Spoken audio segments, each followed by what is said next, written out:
in, welcome in. Welcome in. Welcome in. Welcome back to Do It for the Story. I'm Morgan. And I'm Stacey. Cheers. Cheers. Cheers in you with my Diffs mug. Yeah, you didn't want to use the crystal? I do want to use the crystal. I have it over here, but I'm just really enjoying. I made my drink hot today, and it's hot. You know, I think it's because that fall. I know. I have a cold drink, hot drink. You know what's funny though, when I say the fall temp, I think, we live here, so maybe we're used to it, but family that was down from New York, from the city, was like, oh my gosh, it's still summer here.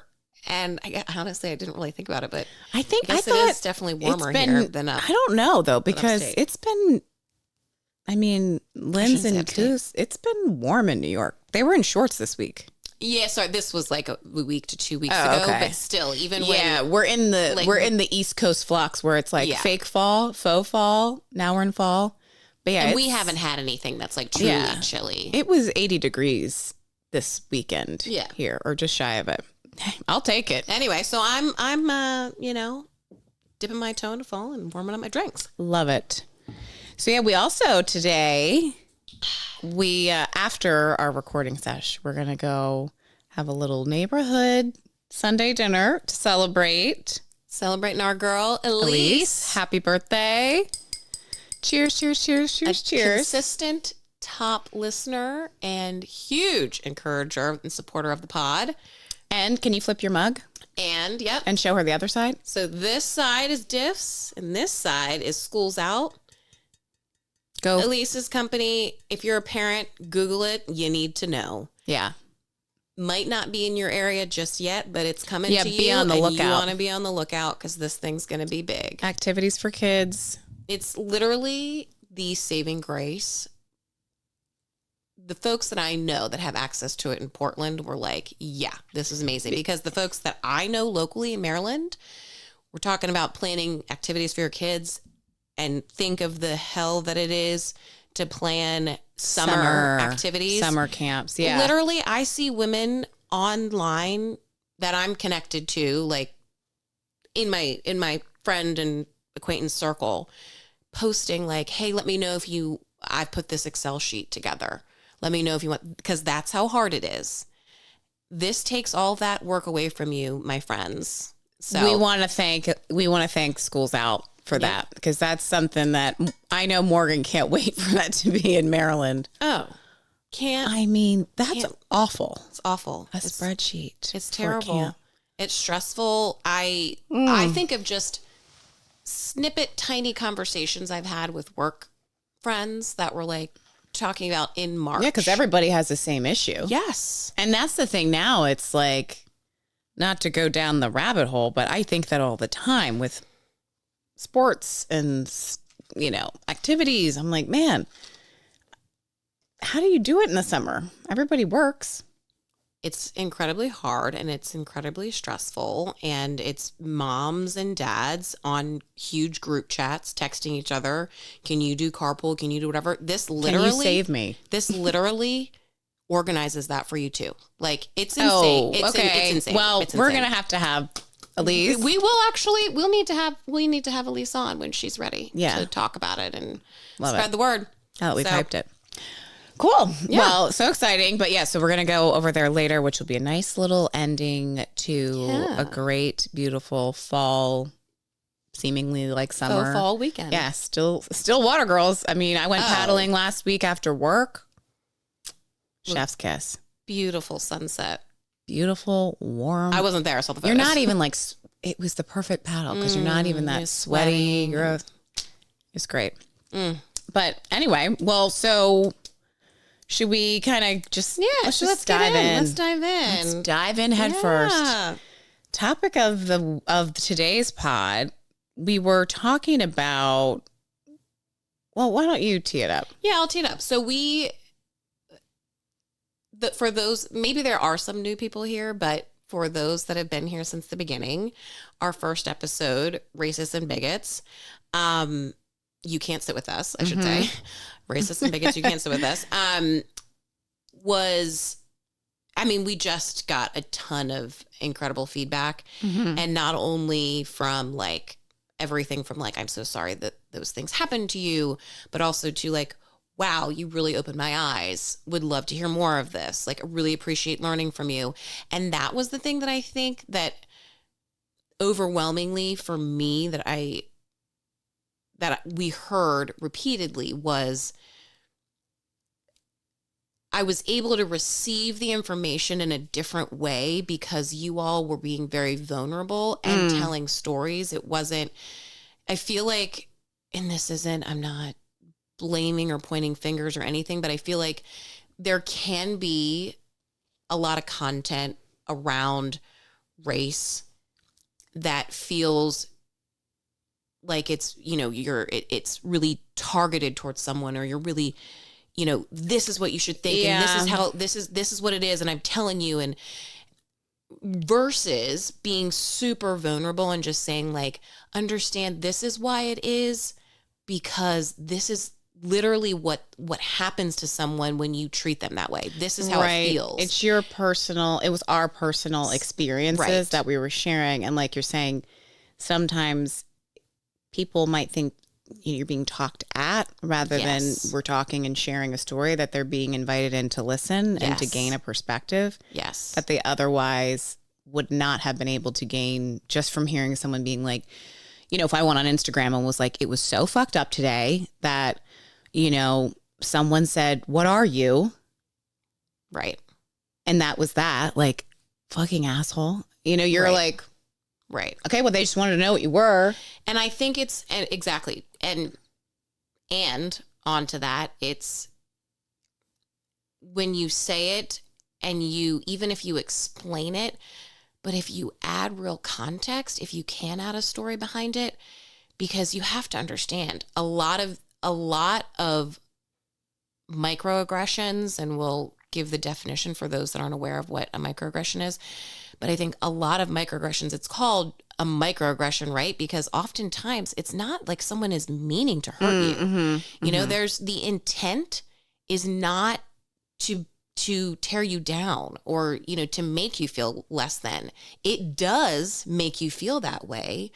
But I think that's the part that I think is, it can be a hard pill to swallow for both folks, the receiver and the aggressor. Right. And sometimes the aggressor, like you're saying, why it's a micro, sometimes that's just your, you know, your unconscious bias. Yes. And people don't.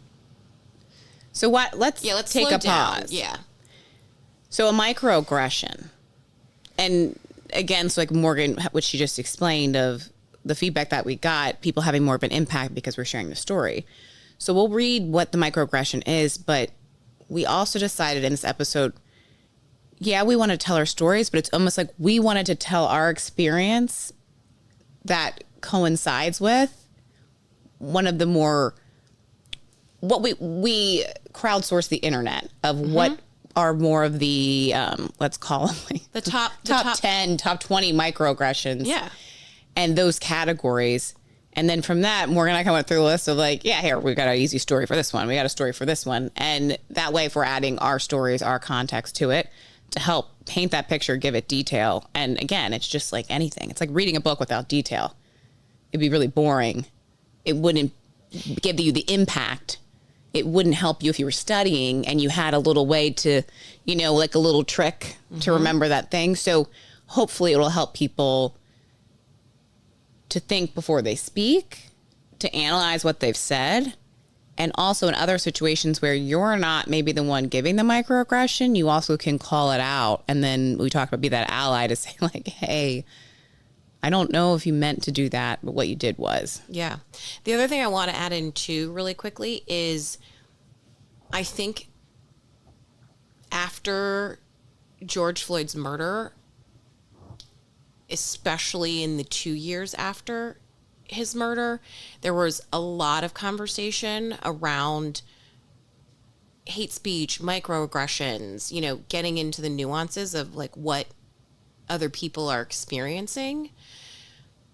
And the interesting thing to me is that even with that, I still, I mean, as we were going through this list, we were like, oh, we heard that one last week. Like, so, and I think that that's why I want to reiterate that you may even think that you know why you shouldn't say some of these, but when a version of it comes out of your mouth, that's where, to your point of, you're not really processing it when someone just tells you that's bad. Right. When there is no story or context behind Right. it.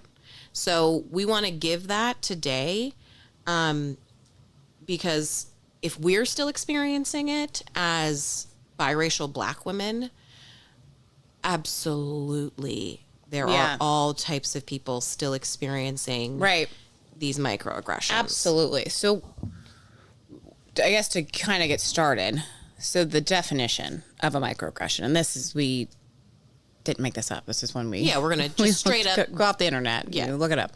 So microaggression, a statement, action, or incident regarded as an instance of indirect, subtle, or unintentional discrimination against members of a marginalized group, such as a racial or ethnic minority. So that's, again, you're like, okay, I know what one might be. So, and we did, I will say, in the Racist and Bigots episode at the end, we started to give some examples of microaggressions sort of in our own rapid fire, like kind of back and forth. And then we said, we'll come back to this actually and dig a little bit deeper. So people also were asking, so we're like, yeah, we'll go, they wanted to know more. Like, and like to Morgan's point about the feedback, someone was like, hey, if I heard, or if other people in my place of work listen to your podcast, I know that would have hit harder, would have sunken in more than these boring trainings I'm getting at my corporate job or my job in X school system. Or we heard a lot of that. Yeah. Which is, and I'm not going to go off on a tangent on it, but it is so interesting that you say that, because, man, I think about, I had an amazing training that I took on my own. This had nothing to do with work. It was actually during COVID. I wasn't working. From Jennifer Brown, her consulting firm. It was phenomenal. And I went to her because I was exposed to her. She would host these weekly, during COVID, would host these weekly chats, and they were phenomenal, of like just giving space and exposing everyone to a new DE&I topic or individual. And so I was so impressed by all these conversations that I said, you know what? Yeah, I am going to take your course and spend my own money.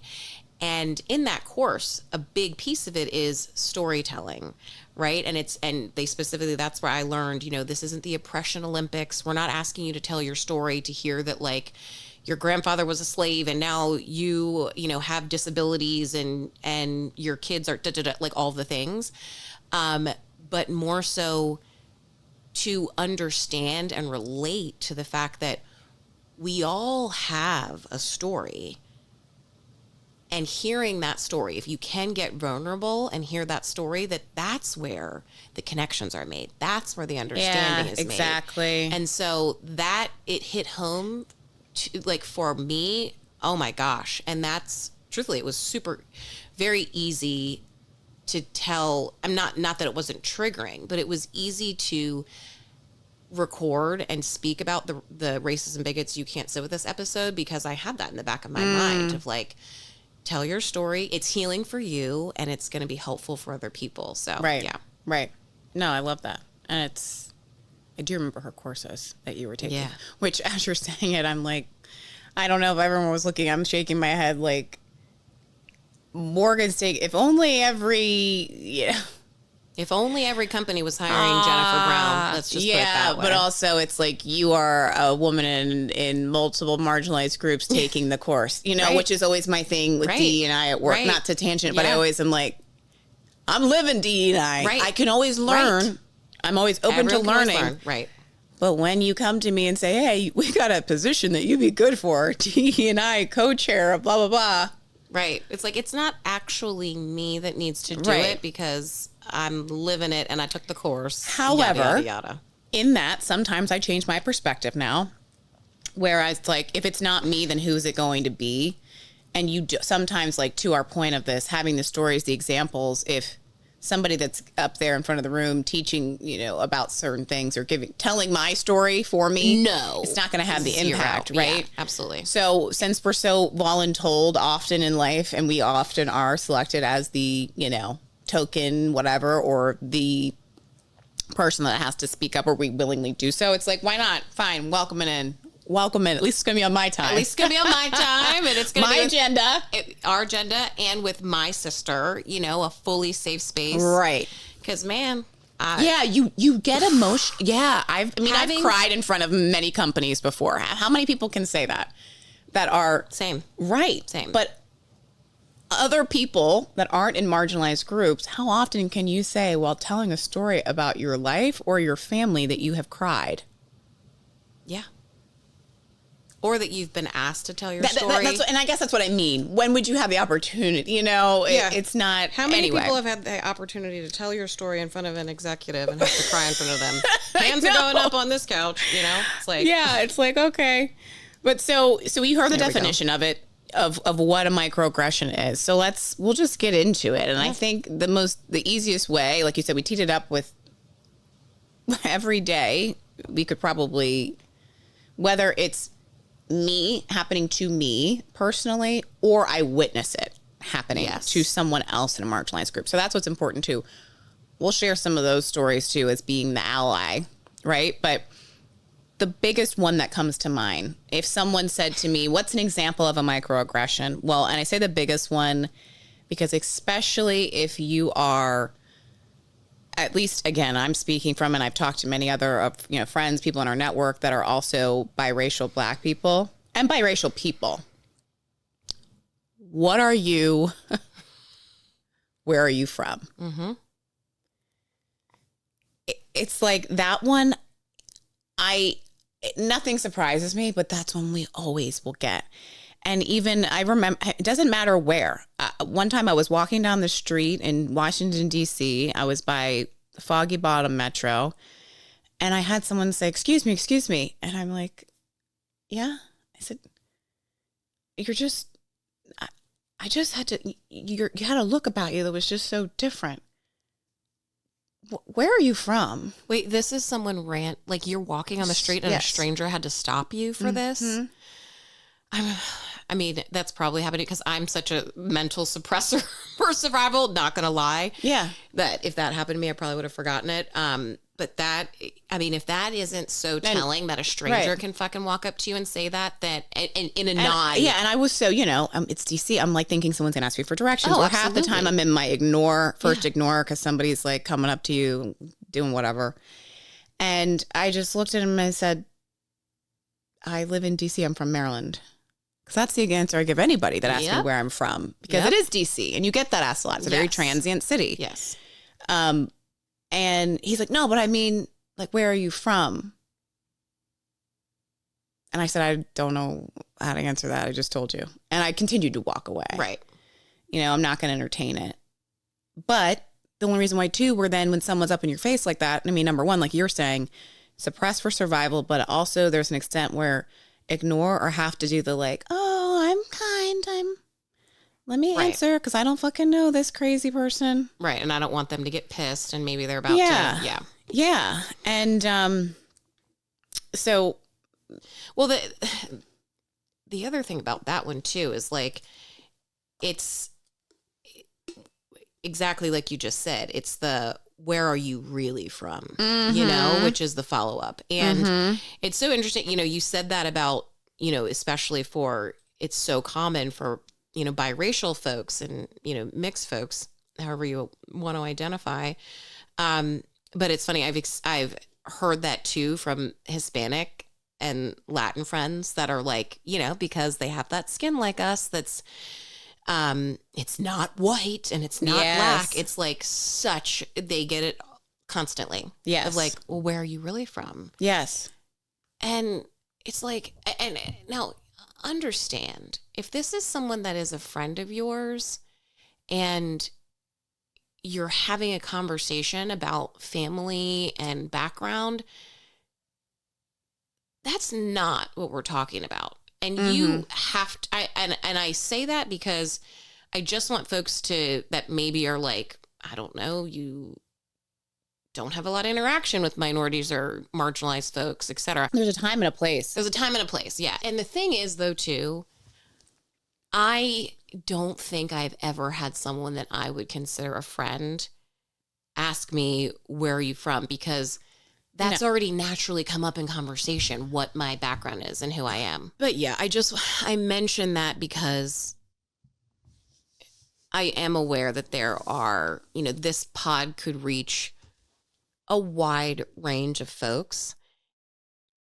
And I'm not talking to you, the person that happens to end up having a deep conversation with their friend who does have a black dad and a white mom. And that conversation is like, yada, yada. This is like, and I think too, what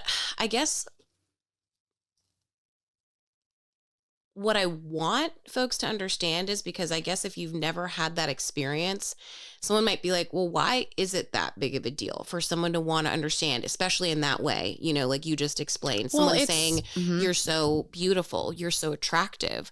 Like, what's so wrong about that? What's so wrong about that is that my skin tone, the majority of the time, is not a bonus, is not something that is praised. We've talked about this on here in many different ways, of being of being told like, you aren't wanted here.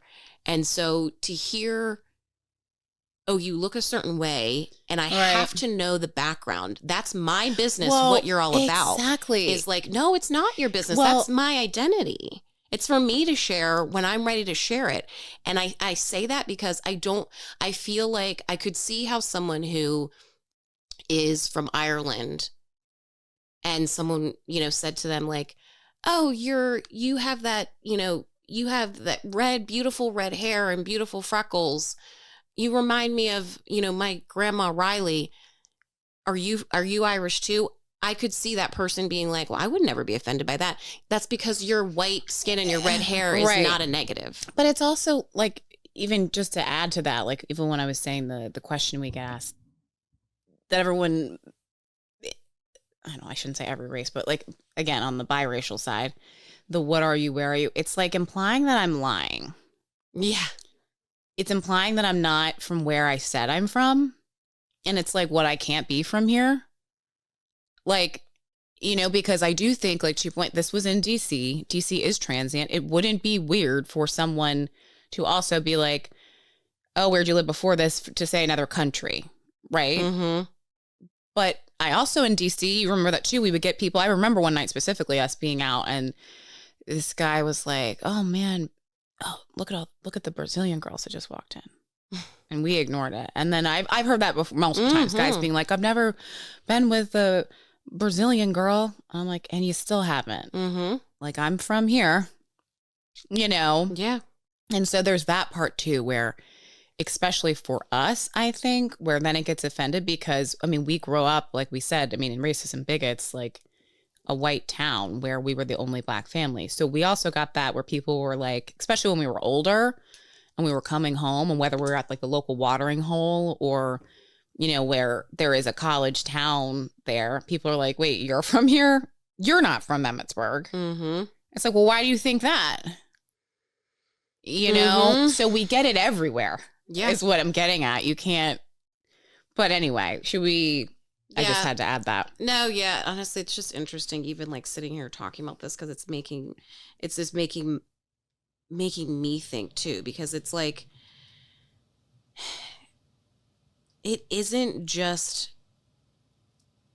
about the whole Maryland thing and identifying the exact country that you originate from. What I think that it really is the underlying question behind the question. I think I would actually almost stomach it better if, rather than saying, where are you really from? If someone was just like, I would love to know what race you are. Because that's what you're asking. That's what you're asking. It's like, you're so nosy. And the thing is, you don't really want me to say, well, I'm the ancestors of slaves. So Right. Then they'd be so uncomfortable. That's what I'm saying. I'm sorry I asked. Because I can't, what do you want me to say? Right. I originate Then from it's too, Africa. oh, well, that response by would way be of too slavery. much. You know, that's too Right. much. You can't mention slavery here. Right. So it's like, dude, you're asking the faux question. The real question would also be offensive, but I actually think it's more fucking annoying for me personally to ask a bullshit question. Mm-hmm. Because that's what you're doing. It's like, don't pussyfoot around your shit. No. Just own it. Right. And no, that's a good point. And then the other, on the, like we talked about, it's not just that we witness it happening to other people and are obviously more aware because we know and we can see it when it's happening. Oh, we've all been in those situations where especially if it's like a wedding. I'm just making this because this is a big one where, I've been at weddings where maybe the majority of the guests are white. You're looking around and you're like, I see you. I see you, other only black guest or minority guest. And you're just like, and I got to say, especially the relation to like, depending on where everybody's from, there's times when you're going to be way more on edge. Like, I got to look out for that person. Because you're here at the wedding from the small town where we grew up. And you're not from here. So it's giving get out vibes. Probably for you. But seriously, where you're like, I'm what laughing the fuck? because there's certain things that like, what are you going to do, laugh or cry? And that's all I could do. But yeah, absolutely. Yeah, where you're like, oh God, nothing be said. No one say, but you're waiting for someone to say something fucking weird. And you're waiting for it because it's happened so many times. Yeah. And that's the thing. It's like the times when people are like, well, that was so, I wasn't trying to offend you. Like I'll say the big one that happens to women more often, especially us. And Morgan's eyes just lit up. Go ahead and say it. Oh my gosh. Can I touch your hair? And I want to fucking kirk. Like literally, I'm pausing because like, I get hot inside because it makes me so fucking mad. And that was the one for me that I don't even remember how young, but I just remember that always, for multiple reasons, it triggered me, but also for the simple fact that I don't want your fucking dirty hand in my fucking hair that takes me hours to do. And it's none of your fucking business. I am not a fucking pet. I'm not a dog. There you go. Get the fuck off of me. Yeah, I'm not an animal at the zoo. No, you can't. And I should emphasize this with, again, to the family members that maybe are ours are listening to this and they're like, oh my gosh, there is a huge difference. If I've allowed you to touch my hair, that's totally different. That's just like I'm thinking of like, like how I interact with my girlfriend. Like I have touched my girlfriend, my straight white hair girlfriend. Straight white hair. I love like playing with their hair because they love they would do it to me. Like randomly. There's a time and a place, and they know, and we've asked. Or like if my like one of my mom's like one of our faux aunts, right? I'm talking to them at like Christmas. We're sitting at the party. If I'm sitting there and I'm like catching up, and one of them is like just kind of doing that to my hair, like an auntie would. Yeah, if you once changed my diaper, I'm not talking about you. Right. We're not offended. That's not it. No. That's not it. The wedding guest who I've never met, but maybe we are mutually connected now because we're at the same wedding of a mutual friend. No, I don't know you.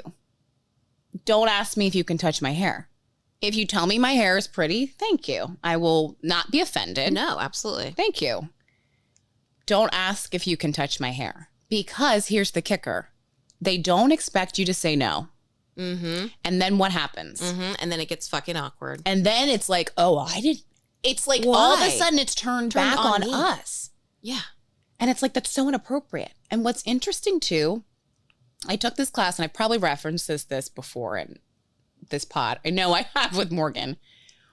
I think one of the most valuable classes I ever took in college was a nonverbal communication class. Absolutely. In that class, as in the intro to it of learning about body language, they also talk about different types of touch.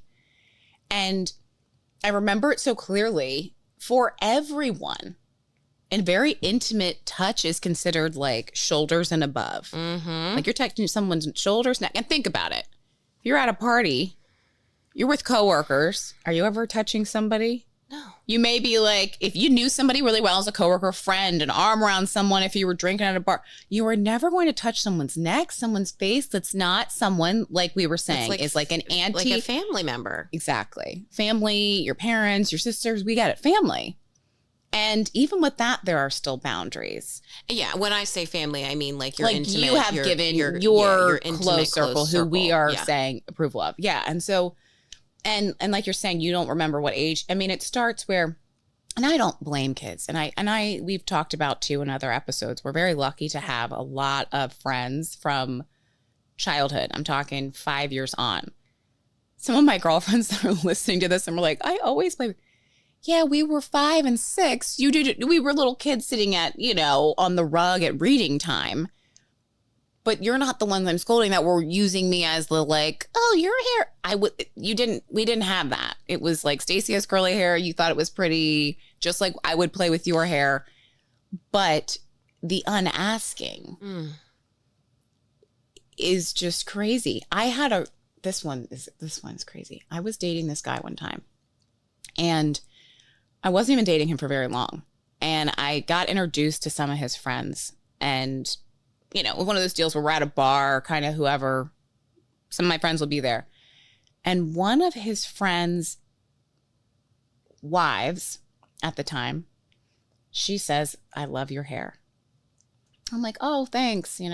Again, I'm cringing a little. You're waiting for it. I'm waiting. Yeah. I've never met her before. So I'm waiting for there to be then some awkward-ish compliment followed action. And she was drunk. But doesn't excuse it. No, I'm saying because again, this she's to me drunk, again, so like I coming. said, with the personal touch. So me saying she was drunk and knowing that neck up is personal touch is no different than me saying a guy touched my tits at the bar and say, but he was drunk. Mm-hmm, absolutely. Okay? Totally. So she says she did, and I'm standing there, and I had my arm resting on the bar. My back was on the bar. I was turning out. We were kind of a circle of friends, and all of a sudden. And my hair was down. And I'm saying this, Morgan's expression is in because I also hair down. If you're touching my hair, it's not straight. It's not going to go back to how it was. You're taking oils out. You're messing with the curl. You're fluffing it up. Yeah, it does look good. Don't touch it. Don't fucking touch it. The guy I was dating at the time was black. He was like, thank God. Oh my God. And it was actually the first, he was like, he just took her hands, made it like it was okay, you're drunk. And was like, okay, stop doing that. Okay. And looked at me. He was like, after the fact said, I can't believe she touched your hair like that. I mean, I can because I have experienced that, and obviously he's a black guy. It, yeah. Yeah, but I was like, thank God, where he could diffuse it quickly just by being like, he's like, yeah, no, you don't do that. Okay. And then, and it was made into a lighter, I didn't have to interject, but I'll tell you what, that was a first for me. You know what I mean? Oh yeah. Where someone you were dating was able to insert. Yeah. But it wasn't just insert. It was that it was a no. Yeah. Absolutely no. But anyway. My God. No, it's so interesting because the number of times, but the worst one for me was when I said no to the 60-ish year old white male. They got uncomfortable. Me being me, I said no, as they continued to try and be like, oh, are you sure? Can I? And I said no. And then the next day, because it was a wedding. Oh my God. And they were uncomfortable and trying to then make themselves feel more comfortable, said again and came up as a joke, like, oh, I'm going to, and I was oh my, double down. And the thing is, this is what I want people to understand is this shit happens to us constantly. And it is so triggering because of so many times when you are not appreciated at all, or you hear someone say something so shitty about you or your race, and then the one time that you're fucking entertained because of how I look, and you have a knee-jerk physical reaction to be curious about the texture of my body. It's my body. Yeah, it's objectifying. If you don't think you can come up and grab my large tits, which they are, don't fucking touch my fucking But exactly. Hair. But into that, like you're saying, it's objectifying. It's making it like it's this, oh, you're this spectacle. It's like this fetishizing kind of like, it's gross. Yes. And you're also, as a little kid too, where we grew up in white spaces, we all had you're a little kid. I don't care. You're a black person. You're a mixed black. Even if you are just a curly haired person, hair is tough, man, to deal with, to do whatever. Presentations, big of hair, big in the black community too.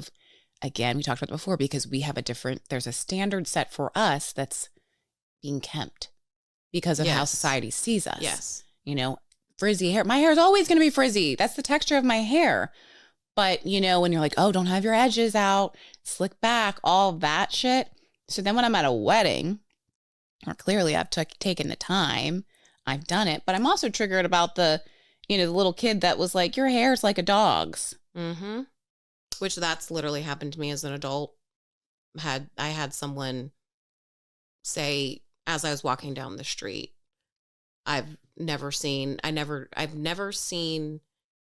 knew a person could look like a dog, or something like, I've never seen hair like that, not on a dog. It was something like that. I'm paraphrasing. And I'm frozen. Yeah. And one of the people I was with tried to play it off like it wasn't that big of a deal. And Elise stepped up and was like, oh, it's a fucking big deal. And it took everything. It took me physically saying, we don't know those people. We don't know how they're going to react. She was ready to just go for the jugular. Thank you, Elise. Yeah. You're a true ally. Yeah. I could get emotional, but I'm not going to, because I don't have the energy today. But that is wild. Yeah. It's wild. Yeah. And it's just, so it's like, just don't do it. Don't do it. And hair, to your point, it is just like, think of hair as titties. Don't touch. And when I say that I was offended and that hurt and that had to do with my race, don't fucking tell me it didn't. Oh. Oh, yes. Do not. Okay. But so the other, and even that's a great example of like, how lucky was I in those scenarios where we had an ally, someone stepping in for us, which we've talked before. Very rare. We're used to having to be like, buck, like get the fuck out. And then we're worried about, oh, great, now I'm a mad black woman because I stood up for myself, because it's fucking weird that you're touching. God forbid I go up to a white woman with extensions in and start pulling on those bad boys. Could you imagine? Or just a fresh blowout. Yeah. Oh, yeah. Hey, let me tussle that up. Let me get in there. I just can't. But it's also when you hear, I've had many people like, we'll be on, this is, again, first time it happened, I was 11. We were on a trip to Puerto Rico, and everyone kept speaking Spanish to us on that flight, the flight attendants, and were asking us. And at the time I was in Spanish class, so I knew what they were asking. And I remember Kiki and I sitting next to each other, and I replied in English, and people were like, oh, one person actually even said to me, because we replied with just like a Sprite.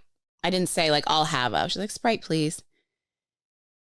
I don't remember if it was that situation or another time, but even saying like, oh, your English is great. I'm like, I don't speak Spanish at all. It happened to me when I would go visit my friend Katie when she lived in Miami. I mean, everywhere I went, people spoke Spanish to me, and not her. And she was like, white hair, redhead. When James studied abroad in Costa Rica, and I'm traveling with him and Adam, and their Spanish was much better than mine. I mean, James was living there. Yeah. Everywhere we went, people come up to me, speaking Spanish. I'm like, no, it's him over here. And it still happens to me randomly, whatever. But in those situations, it also makes me think of, again than what it's like. And I work with a lot of people in my career where English isn't their first language. And then it's like you're suggesting when you say to someone too, where English isn't their first language, like, oh, you speak English really well. Mm-hmm. It's like, that's. Go ahead. Sorry. No, I'm saying that's like suggesting that it's like, oh, good for you, good job. And I hear it too, like in different situations over the years, again, with work. I was in one situation with a work meeting one time. And again, it was like external customer and someone that I work with. And this guy was straight up like, oh, sorry, I missed it. And we were playing it off like, oh, it must be like a Zoom issue. Glitch. Glitchy. Couldn't understand. And he's saying this about the guy I was working with. Like, oh, I can't understand. And he's saying, and I was like, oh, hold on. We both paused, me and the colleague, like thinking it was a connection. So he starts, my colleague starts talking again. And the guy's like, I can't understand you. And I repeated back what I heard. So I said, is it? And the guy was like, Stacey, can you hear me? Like, are you good? And I said, yeah, I heard you. You asked for X, Y, and Z. And I explained, like, me, I rattled off in detail what it was. And this guy came back and was like, it's not a connection. I can't understand you. The balls. And he said it like that. And obviously what I did in the moment, because I was, again, time and a place, put it this way, we were both in a tricky situation because we were two minorities and a white male on the phone, right? And it's still, we were in a position of like, this is someone external, a potential client. And what I didn't do, and I felt bad in the moment, was not going hard. I did say, I don't have an issue. And then he said, I can't understand you. I did not allow us to go further in that relationship. Like, I didn't allow this person to work with. I was like, absolutely not. I'll get somebody else to help here. This is not a safe situation. Mm-hmm. I don't want to tee this guy up, one, to be uncomfortable, but also to be potentially working with someone that could lie and make up stuff. Well, and I was going to say, just to give you a little bit of peace of mind, knowing that person was an external client and had the tone, wasn't just saying, oh, sorry, I just really can't understand you. That's what blew me away. Had the aggressive tone, then this person's not, like, you don't know what they're going to do with how you exactly react. what it was. You could be blown up in a negative way, and it just... Right, so we didn't, and we both knew, and that was the thing. We both knew, because it had happened. We knew how to handle it, and it was a situation where, like, I was like, thank God. I was thinking, thank God it was me on the call as the colleague that was like, okay, I know what to handle it. And of course, I right away told my boss, I was like, hey, this isn't okay, because it was that kind of, you want the coworker to be supported, but also like, this can't continue on. Yeah. And I can't imagine what it would have felt like to be in that coworker's shoes, because I already know what it's like as a Black woman to be judged for how I speak and how I look at work, because I'll follow up with, here's another. I mean, all these are cringe. I was going to say, yep. But we get this one a lot. And this is another one where I can't tell you how long I've been hearing it. And I remember people saying it about Dad. You're so articulate. Mm-hmm. Mm-hmm. When you say that to someone, it's implying that it's unexpected that someone of their race, ethnicity, background can speak like you do, or what you think is being educated or eloquent. Right. And it's funny, it happened to me once where, I remember when it happened to us when we were in high school. One situation where we were meeting a friend. We had made a friend from outside of school, outside of our community. So it was definitely like, me, you, Morgan, Kiki, this person was having like a little party at their house.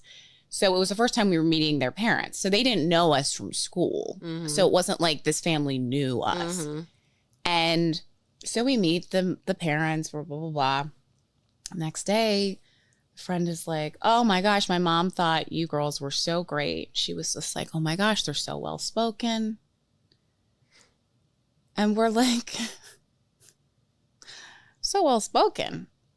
And truthfully, because I think we did grow up in white spaces, but we grew up in such a small town, everybody did know us. I didn't hear that. No, yeah. If anything, everyone knew our name. Everyone knew our name. And also, like, that was not something I really heard to us kids. But so when she said it, it struck this chord where I was also reminded of, remember when people asked, like, is your dad a doctor? Yes. Yes. When we were in elementary school. Yeah, elementary and middle, because especially when we'd interact with kids that we didn't regularly go to school with, but through like sports and stuff that went to other schools. Right. Wait, is your dad a doctor? Like, because it was so surprising that like if a black man speaks that way, they must have like higher ed education. To them who weren't around other black people, but like we said before in Racism Bigots, other than the black people they saw depicted as characters in TV shows, as people in the news, in the media, which again, where we grew up being, our local news was DC and Baltimore. So yeah, and fucking think about it. When even at that age. At that age, when the mayor... who's the black person, and maybe you won't immediately think of it, but who's the black person on TV that speaks like we're speaking right now when we were kids? Cosby. And what was he? A doctor. And what was Uncle Phil? A lawyer on Fresh Prince. Like, it was always like, if you aren't living in poverty, then you fucking picked up your bootstraps and you became a lawyer or a doctor. Yep. And like, that was it. Yep. And so even when that mom said it to us, I'm like, it was just like, because microaggression, I didn't know the term. There wasn't a term. We didn't have the vocabulary for that. And this is, again, like I was saying, we hadn't experienced it a ton, but immediately it's making me click to like, you're your dad a doctor? Da, da, da. Yeah. But it's happened to me recently too, at like a networking event. I was there and someone said to a colleague in my network, like, who was a black man, oh, you're so well spoken. Did you use ChatGPT to come up with your intro? That's the kind of thing that honestly, 2024 in a professional networking setting of people that are working at very well-known brand, companies internationally. And my face, and I didn't want to, I want to step in, but this is two black people, right? Like, he's saying it to another black person. And I didn't want to it's like in those moments, be different if it was a white colleague stepping in and saying like, fuck off. But then you're kind of like, I got it, is how you feel. Like, I got the football, I'm the quarterback. So I stood down. I didn't say anything right away. Of course, I hated that in the moment, but I didn't. But afterwards, I said to him, like, sorry, I like didn't say anything. And he was like, no, I did the Obama, Stace. And I said, what? And he goes, I remember watching an interview years ago where Obama was interviewed, or there was someone said, how do you speak to people saying that, oh, you sound so eloquent, you're so well spoken, da, da, da. The microaggression, especially him being first black president. And he said, oftentimes I ignore it. I just don't acknowledge it. Yeah. I'd like just keep talking. He said, because there's a lot more important stuff that I got to focus on. And so that's noise. And I just tune out the noise because there's too much noise, that I could be focusing on or something. Yeah. That actually reminds me of Pamela. She was asked that same kind of question about Trump saying that, like, now she claims to be black. And she was like, literally her response was something as basic as like, I'm not surprised. Next question. Right. It was like, are we really like, right. Do you remember him campaigning in 2016? Like, I do. Not surprised. Move on. Yeah. Don't even, I appreciate, in my mind, what I would be thinking of is, I'm appreciating that you're flagging this for all to see, but I ain't giving it time. Right. And that was the thing too. I had there's so many stories. I also was on a call, and it was a conference call. We get off the conference call. This was with a VP of sales at the time. And I hadn't been working at this company for that long. And we got off the phone, and he has his laptop pulled up, but not facing towards me. He goes, huh? I said, what? He goes, that surprises me. And I go, what? He goes, I did not think she was black. I'm sitting there like, And what in the fuck do you mean by that? this is in 2019. You know what? This is, okay, I'm going to say this out loud because this is the perfect response. I saw someone say this recently on Instagram. Please do share this. Yeah. And she goes, when somebody says something out of pocket to you and you don't, you're caught off guard, you don't know what to say, all you need to say is, excuse me, could you repeat that? And let them go ahead and fucking double down on something so fucking ignorant and stupid and see how they respond. Usually they'll correct themselves. And then you say, oh, okay, that's what I thought that's what you said. Or let them fucking double down. And then it gives you enough time to think of simply, even in that scenario, simply saying, and what do you mean by that? And I'm so glad you said this because I honestly almost when I had a situation the other week where that happened, I forgot. I almost texted you and Kiki because I remember one of the two of you shared it, or probably all of us were talking about it, and I was like, I need that line. What did she do? Yeah, I got to remember that for my toolkit of self-defense. Yes, but yeah, I looked at him when he said this, and he goes, I didn't, she didn't sound black, and I said, how do you think I sound? I remember you said, and this motherfucker just goes, said nothing, because this is also, I hadn't worked there very long. He probably didn't, and I just got up and walked out. At this time too, I wasn't comfortable going to HR. Wasn't trying to create noise. I'm like, who the fuck is? Yeah, but and it's just like, here we go. Like I've heard other people say, when people are like, well, you don't sound black, or you talk so white. I mean, I've had other people tell me that are in interracial relationships that, they're black, in a relationship with a white person, and they've had the white person's family say it's okay, be yourself. And he's like, sorry? And they're like, you can just kind of relax with us. And he's like, this is how I fucking talk. Swear to God. This was an older former coworker that was, bit older than I was. I mean, his kids are probably closer in age than me, but he was like, Stacey, I swear to you. And I was like, what? And the thing that we have more that we're going to get to, but I just don't want to forget this and forget to say it, in that it's so interesting because what we're talking about, like these examples that we're talking about, sure, we're going back to when we were kids, but with each example, we've had an example with each topic, we've had an example of something that happened to us probably within the last month, but let alone within the last year. So we're talking about 2024. This, DE&I, George Floyd was murdered. We're all going to change. And that's the fucking laughable thing to me about I'm not going to even list them, but every conversation under the sun revolving around DE&I, whether it's trying to get rid of affirmative action or just eliminating DE&I at work. And y'all wonder why we're like, are you fucking serious? Yeah, and we're so tired of leading the DE&I conversations. Yes, I'm tired. I'm like, I don't need to relive my trauma with my fucking coworkers. Right, and now, and that's the thing. I don't make enough money to I'm like, you want to give me a raise for that? Right. Sure. What does everybody else have to expose themselves? Are you going to ask your colleague, your employees that identify as LGBTQIA plus community to share their coming out story? Some places probably would ask some shit. Yeah, I do actually know of places that maybe not necessarily their coming out story, but absolutely were bringing people into the fold because they were LGBTQIA+. Oh, yeah, absolutely. I mean, yeah. And where it's like, hey, we're doing something, Yeah, we're doing something for the company. I worked at this company that I'm not kidding you. I was there, I think, on my orientation day, and part of it was within the first week. And they're like, meet these different groups. Here's somebody coming to, blah, blah, blah, from the product team, from this team. And then you have the session with HR. And the person from HR said to me, you would be great on our, and they called it something different. Let's call it culture and something, but they're D&I. You'd be great in our D&I group. And I just said to her, I had said nothing. Yeah, you didn't say you were interested. I did not say I was interested. I didn't ask questions about, do you have a D&I group? I didn't bring up anything.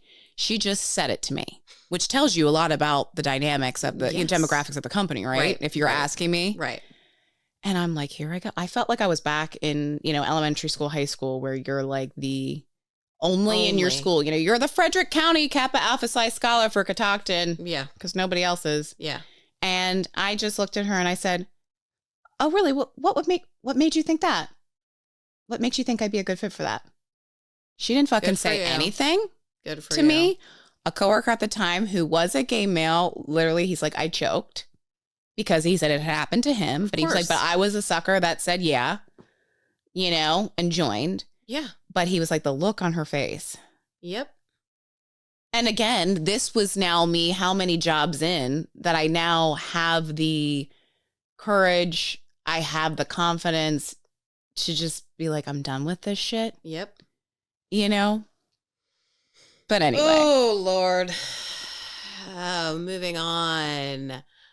This is one, I'm just going to go right out and say it. Yeah.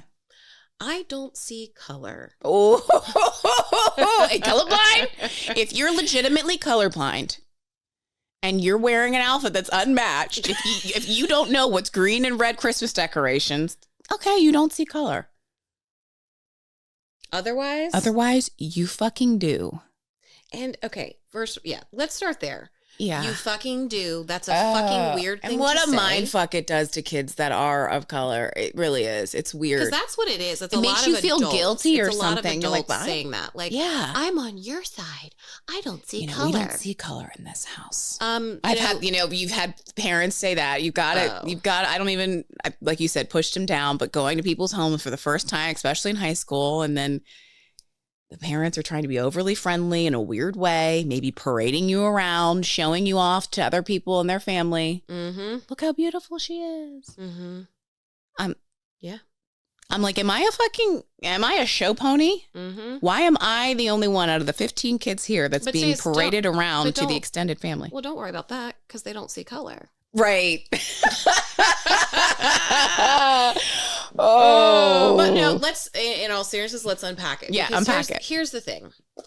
First of all, I want you to fucking see my color because it ain't easy. And so you better fucking recognize it. It's not easy. Do you know how hard it is to find a foundation to match? This is two blended tones. I was going to say, these are two colors. You should see me and the girls at Sephora. We have fun. We have fun trying to color match me. But anyway, that's another topic. But yeah, like you're saying, it's like, what? What do you mean you don't see color? And, it's because it's that I wish I knew when that like token phrase came up. Ugh.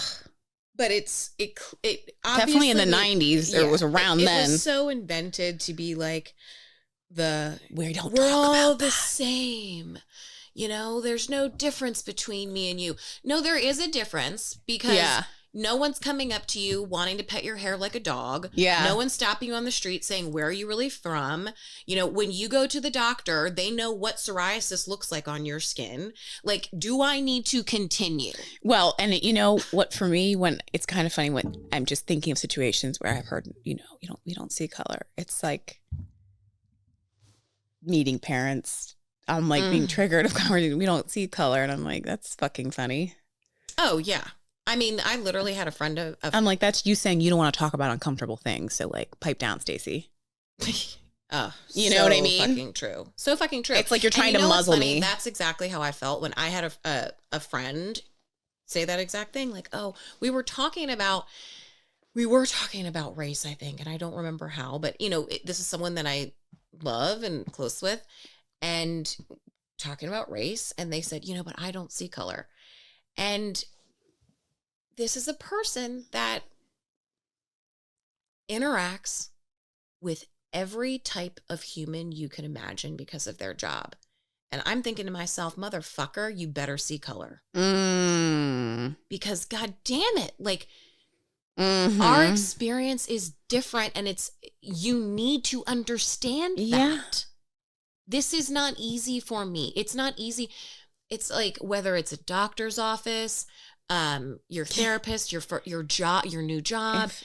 Like, I mean, the new school that your kid's going to, and you're now the soccer coach, like all of these things, believe me, I know you're fucking seeing my color. So when you say that you don't, you are completely dismissing me, and I am highly offended. Yep. I was just took the words out of my mouth. You are dismissing my racial and ethnic identity, among other things, and you're like, but that's how I have felt as an adult in situations where I'm like, oh, okay, let's sweep it under the rug. We're not going to talk about it, because I've been in other situations then where it's the opposite, where I have literally had one of my friend's girlfriends be like, let's talk about race.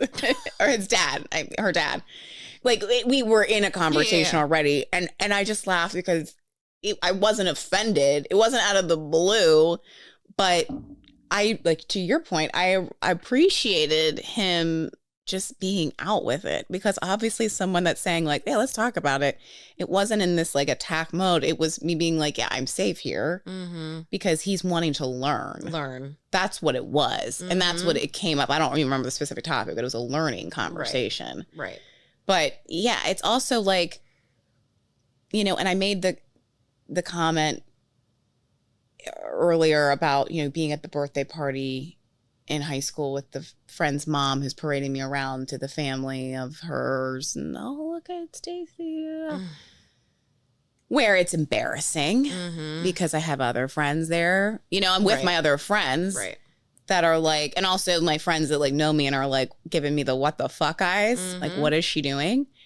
And some people may hear that and they may be like, well, she was saying you were pretty. And she's parading you around. She's parading you around, but you're also you're implying that like my beauty is a spectacle that's not typically maybe associated with my race. Well, and that your beauty is your pass.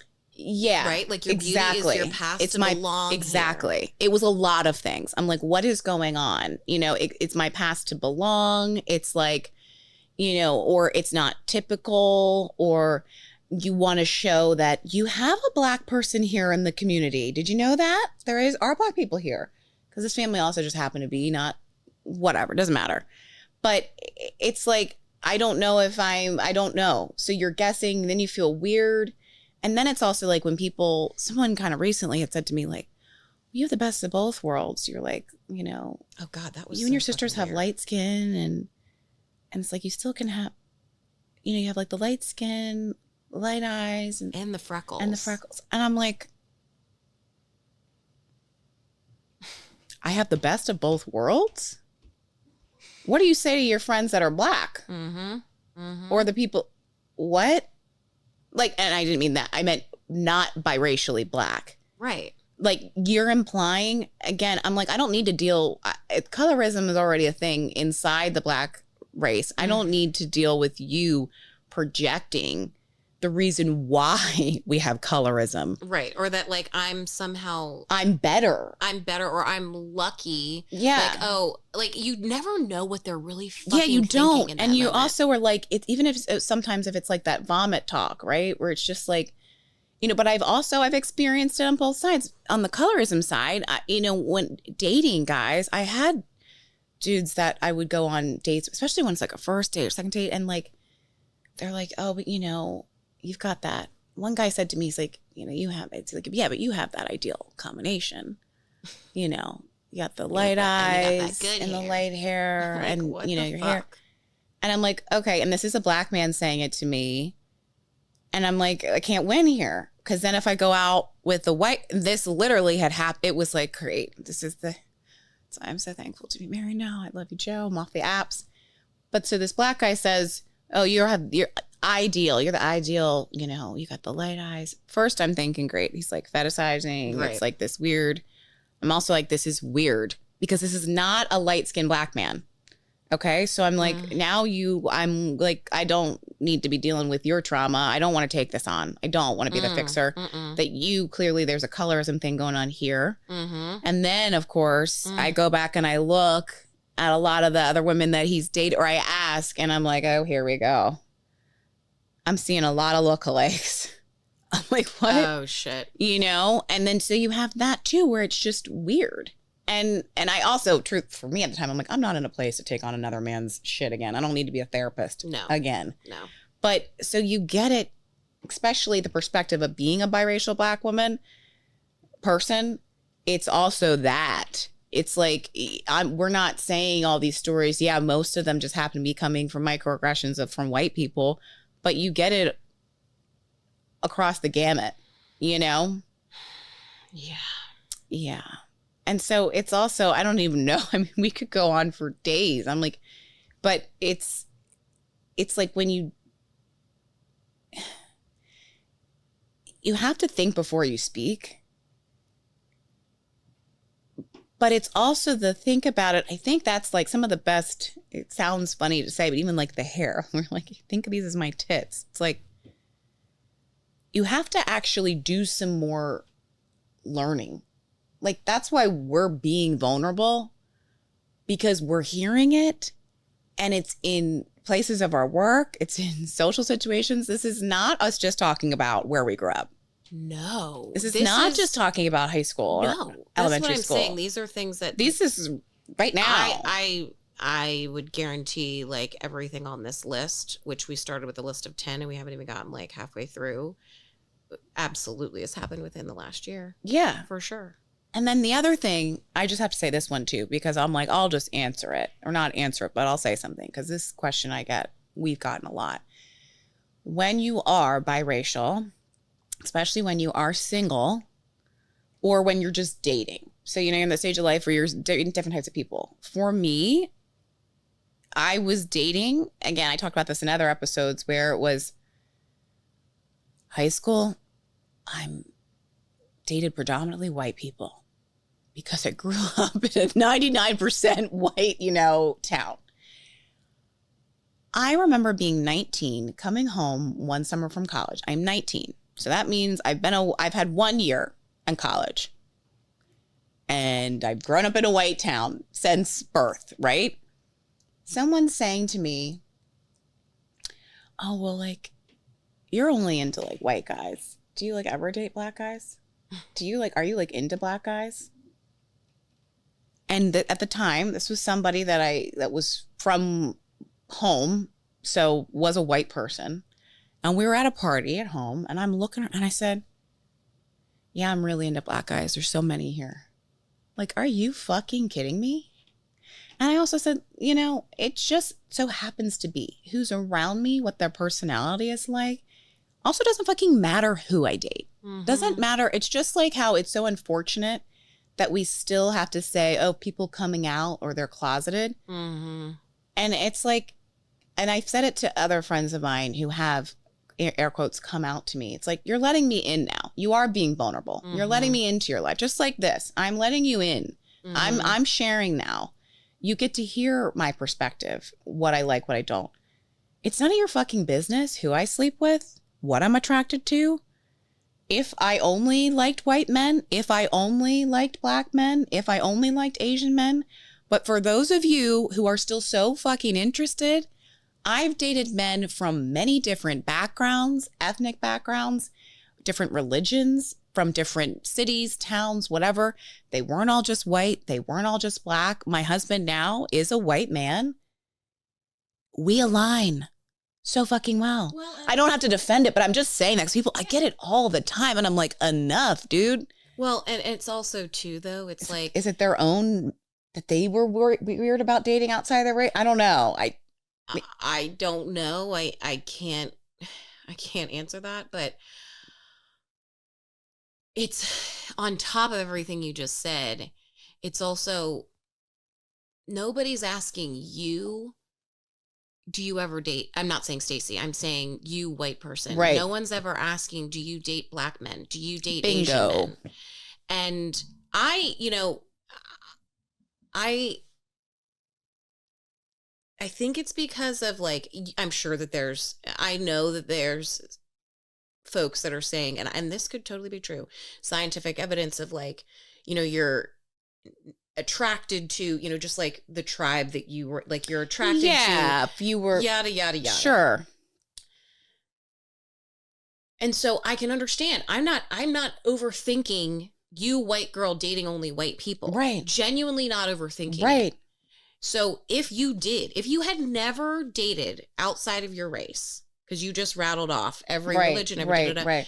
it wouldn't fucking matter anyway. And what it is that if it matters to you, fine, but it's nobody's fucking business. Right. And that's where I'm always just so floored. And I guess, obviously for me, I'm a biracial person dating outside. I'm always dating outside. Right? Also, I don't, just like when people are, not to get into the top, but people get so mystified about sexuality. How can they, I'm just like, I don't fucking care. That's what they're into, but people still, I'm like, okay, I'm married. I'm like, what do you want? I don't know. I'm like, and it's also too, like, because I know people are just so curious about it. I think because of us, because we are biracial and people are so used to seeing people stay within their race. Yeah. But all I can say is it's just like who you're naturally attracted to. Yeah. I think that there is probably I'm attracted to attractive people. They've all been hot. There you go. Hot people. That's what I'm into. No, totally. But I think on top of that though is I could also see a nature versus nurture, like I could see if you are a person that has only I actually had an Asian man that I dated. I wouldn't even say dated. Like we were whatever. Seeing each, it was like 20s. We went on some dates. Details. I'm just kidding. Yeah. Tell all. He was from an area. We were being vulnerable, to marginalized folks. Sure. He was saying to me, the area that I'm from, my family and I are the only Asians. Like everyone around me is white or certainly not Asian. Right. And he's like, I really think because of that, I really commend this guy. It's like hilarious looking back on like people that you like went on a couple dates with, but like, he's like, I really think because of that, the only people in my race, women within my race that I was around were people I was related to. So he's like, it just kind of, I have never then felt like I was naturally attracted to Asian women. He's like, I have only ever, and here I am a, mixed black woman, it's not like he's clearly only dating white women. Right. Just like, he's like, and this is when we're living in DC. Right. He's like, and now I find myself really never dating Asians. And it was almost like I felt like he saying it out loud to me, being another marginalized person. He felt safe. And he was probably wondering, like, am I okay? Because you are clearly not Asian on a date with an Asian man. And he's like wondering. Right. And I was like, I totally can, like, I think that's totally, it's like, what is normal, Yeah. That's and totally you're like, okay. I don't know. Overthink it. Maybe you're just naturally, for some reason, I don't know why, not attracted to Asian women, or maybe because of how you grew up, or maybe you haven't met the right Asian person. But I bring that up because I haven't delved into that, right? Too deep. But it's something that stuck with me because I was like, that's super interesting and really honest. And I said that because it's not anybody's business but his. Yes, and who he wants to tell. Yes, and. So yeah, I don't know. And I think, like I said, we could go on. I think it's like, but those are the major areas. And feel free, I'm not trying to like stop us. The only thing I was thinking that another area I don't think other people always realize is a microaggression, where it's kind of like this assumption that like, well, everybody can see it, everybody can succeed if they work hard enough, Yeah. Oh, well, everybody has access to a library card. If you want to get internet, well, go teach yourself. It's like, okay. You're ignoring all the systemic issues, right? You're ignoring, like, someone saying to me, well, your dad could have gone to college and done something different. And it's like, well, if you listened to the episode with our parents, did you hear how the athletic director kept all of his letters for college scholarships because there were racists at the Catholic school that he went to? And he didn't get those letters until he'd already graduated and moved on. That, for someone that didn't have parents that went to school, that had parents that were still, like we're saying, our direct ancestors. It's not ancestors. I don't like saying the word ancestors because I think people hear that and they think it's a long, long time ago. Direct family members that were slaves and then became, indentured servants, whatever. You're ignoring that. You're ignoring that land that potentially was owned by Black family members. Like, go back in history and read it. Like the land that maybe one white family has had in generations, and the farm that then got sold and everybody got a piece. Well, the Black family next door, the land probably got taken from them because the taxes got raised up intentionally. All of those things. And I'm using just a generalized example. Well, I can give a specific one. Yeah.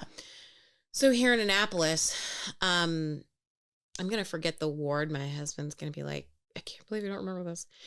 But there was downtown Annapolis. There was a specific area of town known to be like the Black area of town. Yeah, like Black Wall Street. Yeah, and in Oklahoma, yeah. And there were also like Jewish businesses there, but it was like, that's ours. That's for us. Well, and again, JD, my husband, would know the exact year that those Black businesses were forcibly removed, taken over by this, like they're now city property, turned into city buildings, forcibly removed. And even some of the homes, right? They were forced out of downtown. They were moved over here into Eastport. Now you might be thinking, well, Eastport, oh my gosh, Eastport was not when my house was built in the late 60s, it was farm fields across from my house at that time. Are you serious? Oh, yeah. Wow. Bus depot and farm fields, totally. Like this is a lot of development here in the last, 40, 50, 60 years. And so those folks were forced into what now here is Harbor House and in public housing, for those that aren't familiar, over here in Eastport.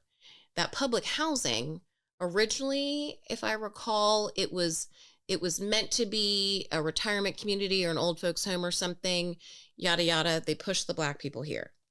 So you're already realizing these people have their businesses taken away, their homes that they own taken away. Yep. They've been forced into public housing. Now you may be thinking, well, public housing's cheap, so I don't know. How bad is that? I'm not even going to get into the fact that the public housing isn't maintained. And I'm not even talking about right now, don't come at me, anybody. I'm talking about historically, that's just factual.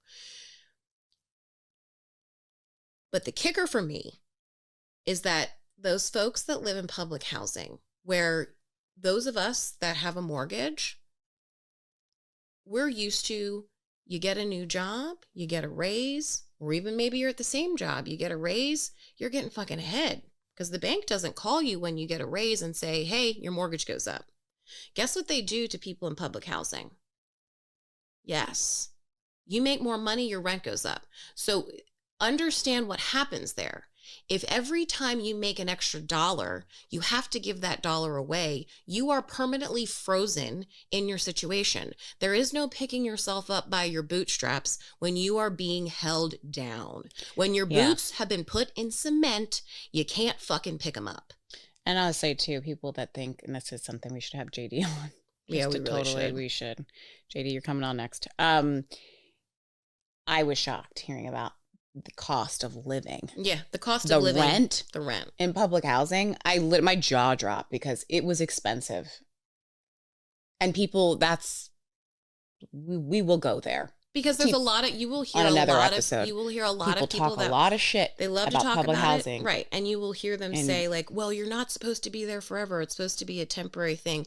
How the fuck could it be temporary if every time that you get ahead, you are pulled back in? Because guess what? They don't want it to be temporary. Yeah, yeah. So that I say that, and Morgan gives that great example.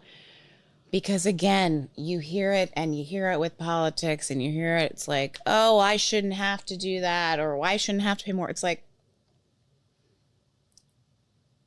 Black families and got so much taken from us. you know, it's bad enough that we already were taken, you know, to begin with. That sets you back. This is not a long time ago. Again, we said it when our grandmother died. She was 102 and she was born in 1914. Go back and look at a history. Well, don't look at a history book. Go online because we all know depending on where you went to school, you won't get the history. But anyway, it's in this lesson. This school lesson today is like, yeah, the think before you speak. The also like. Again, we say it once, say it twice, and I'll keep saying it because I would challenge everybody. The next time you hear something, a microaggression, you hear somebody else say it, and you're in the room witnessing it, speak the fuck up. Challenge yourself. Like, you know, especially those of you who have kids and worry about all the worries that a parent might worry with a kid going to school. Think if your kid's getting bullied at school, don't you hope there's somebody that's sticking up for them? Mm-hmm. You get to be really confident.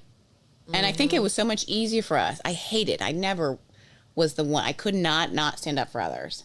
Yeah.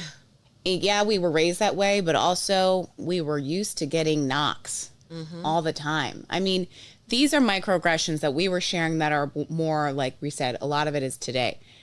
I mean, now I could go down the microaggressions about, you know, all the token ones everybody's thinking of. Oh, the black people eat fried chicken, watermelon, all that shit.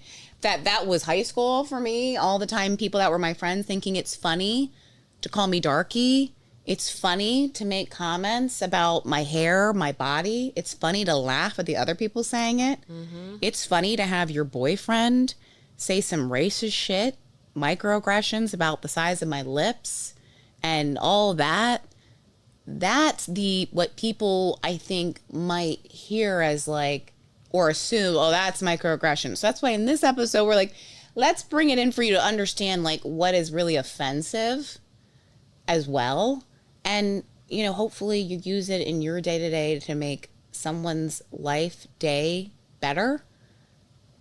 And also to teach your kids. Yeah. Because ignorance breeds ignorance. And I'll say I'm not going to go into, because I'm not talking about kids on this podcast and I'm not referencing mine. I'm just saying in general, like it starts young. It still happens. Yeah, that's what I mean. Yeah. And be aware that like it's happening to us still. Yeah. But that's a good point. Like you're saying, it starts young because even if you are the parent that's like, I feel like I'm having these conversations with my kid. It's like school is tough. So when I go to school and I don't, you know, if I'm a white person and I look like everybody else and I'm like, I don't want to draw attention to make shit worse for me. If everything's, you know, simpatico, I might not be the person that's trying. I am going to maybe laugh along with the joke.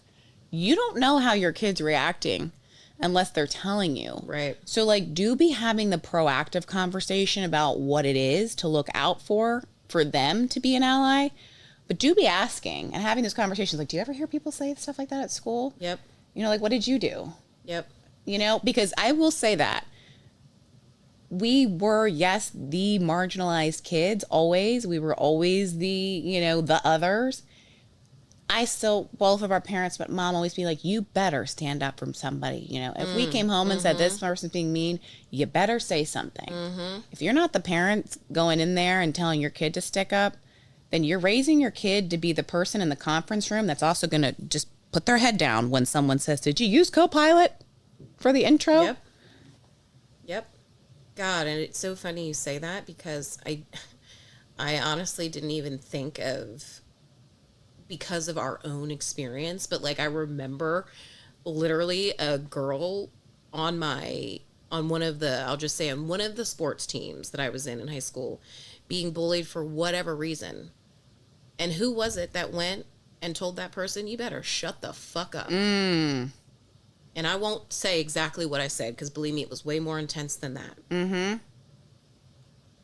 Yep. Don't let it be always the kids that are dealing with this shit, having to be the ones that end up sticking up for your kid when they're fucking bullied for whatever random thing is occurring. Like, Teach them early. Teach them early and teach them often. Beautiful books. There's beautiful books about just exposing them to other people and how all these things are amazing and beautiful. It doesn't have to be scary and intense and bad. It's and like also you can too, praise. For us, I will say, I would offer it up. Reach out to us if you're like, this is weird. I had this situation. My kid told me this, or even if you don't want to say it's about your kid, whatever, however you want. Like, we are inviting you to have a non-judgmental, safe place. I say this to people in my workplace too when I'm having D&I topic conversations. I'm like, I get it. If I'm in your position and I'm a 45-year-old white male at work and I'm trying to figure this out, maybe all this vocabulary, it hasn't always been this way at work, I too then might be a little hesitant to ask you, like, hey, is this thing okay or not? But when I'm giving you the invitation to be like, hey, trust me, we're good, safe place, DM us, whatever, talk to us about it. If you're having a situation, and you need to talk it out of how to handle with your kid, if they've said things that you're like, oh shit, I thought I was doing a good job. And maybe you're not doing a good job, but like, you remember school, it's tough. It's tough. And kids say shit they don't understand. Yeah. So make them understand now so it doesn't become a habit. Well, and that's something that actually I'll say too, just to like, for anyone that's like hearing this and like, they're getting tense and they're like, oh my God, the guilt is setting in and you're sweating and whatever. Like, these are called microaggressions for a reason. I'm not saying that they don't hurt. I'm not saying that they don't add up and feel horrible. But I am aware that at times, I'm not saying all the time, but I am aware that the intent is not always malicious. Right. So that's why when we're saying, like, if we've brought up something that you're like, oh, fuck, I've said that before, please do not go down a fucking spiral of I'm a racist and I need to atone all my fucking sins and all the things. I'm just saying, slow down, think before you speak, do some research. I mean, it's not that hard to find information. The internet is a beautiful thing. It's not that hard to educate yourself. Yeah. And please do not go ask your black friend. We're giving you permission to ask us. Right. We're saying ask us because you don't need to. We do. You always have to be. Yeah. It's ask us. And it's also like, just in that too, if you find yourself in a situation where you didn't mean to, like, again, like Morgan's saying, it's a microaggression, and then the person maybe on the receiving end or that was offended is upset and they're telling you their side, like Morgan said earlier, do not tell a person of that marginalized group. And I will say, don't tell me, a black person, no, it's not a big deal. Or, don't try to diminish that. So just don't do that. I'll say don't this. do that. Don't. No. Don't say it's not a big deal. Don't tell me how I feel. Don't tell me how I feel. Because and also, if you're sticking up for someone else, do not excuse their behavior and say they didn't mean this way. That they can fucking call me. Mm-hmm. They can tell me. Mm-hmm. And if they can't, I'm going to put a big old R on their chest. Racist. Anyway, maybe that's where she should end. I'm kidding, but I'm not. Maybe I am. We'll see. All depends on the situation. Well, anyway, I think this was a great episode. I know a lot of people have been asking us to go back in on the race stuff. Take it in. Let us know. And we have to give a shout out to, for this, a couple. Sarah, you know who you are. You know who you are. Our beauty that we saw this week. Our beauty. I'm dying. Morgan is in love with you. I mean, we are too, but thank you for also being a listener, giving us feedback, and also helping us to kind of get some ideas going about this topic in particular. So we appreciate you. And when I say beauty, she's a beautiful person inside and actually, and out. You know what's funny? I'm going to say, two Sarahs here. Both married to two of our favorite guy friends. Yes. And both happen to be working in, well, I won't give the tea, but thank you both for giving your feedback about the topic and your experience and for encouraging us. We appreciate you. We appreciate you. And unrelated to the topic, Alana and Gear, y'all get a shout out too. Just for being great supporters. Just for being great supporters and consistently listening. And Gear, if you do the work, we'll have you on the couch. We will have you on the couch. And you know what that means. You know what the work is. Yeah. Share this. A lot. Make us go viral. I'm kidding. No, I'm not. Yeah, we're not. But in all seriousness, like us, share us with at least one person, review, and thanks. And if you want us to come talk to your organization, let's talk. Honestly, but seriously, we would. I would. For real, shoot us a DM. I 100% would. I would. Because it's like, look, if I've got to be voluntold to do it, I might as well get coin. Have a good weekend, everybody. Have a great week. Divas, well, diffs. It's Thursday, so have a great week. Weekend's coming. Divas, Jeff.